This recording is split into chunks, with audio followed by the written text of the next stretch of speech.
इस तस्वीर में आपको दो इंसान नजर आ रहे हैं। एक तरफ विष्णु तिवारी, एक तरफ गुरमीत राम रहीम। विष्णु तिवारी वो इंसान जिसे गलत केस में रेप के आरोप में जेल भेजा गया और 20 साल बाद बेगुनाह कहकर उसे छोड़ा गया। जब वो लौटा तो उसके मां बाप मर चुके थे, जमीन बिक चुकी थी, जवानी सलाखों के पीछे खत्म हो गई थी और बाद में कोर्ट ने कहा कि ये बेकसूर था।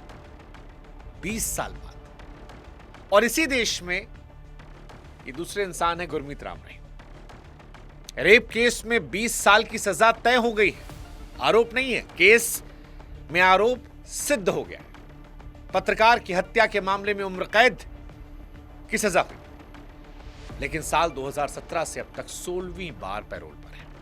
कभी 21 दिन की पैरोल, कभी 30 दिन की पैरोल, कभी 40 दिन की पैरोल, कभी 50 दिन की पैरोल।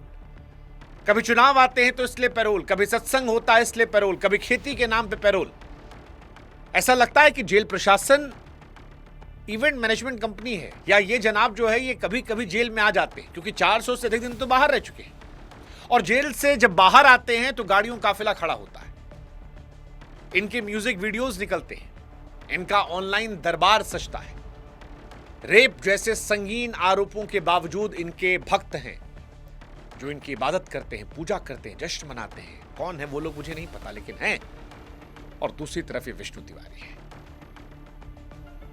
दोनों भारत के कानून के तहत गए। एक जिसने कसूर नहीं किया था लेकिन उसे 20 साल जेल में सड़ाया गया, दूसरा जिसे अदालत ने दोषी माना लेकिन फिर भी वो जेल से रोज बाहर रहता है। लोगों के मन में सवाल आता है, सजा है या वीआईपी मेंबरशिप? और फिर मेरे जहन में ख्याल आता है कि भारत में तो कानून सबके लिए बराबर लिखा गया,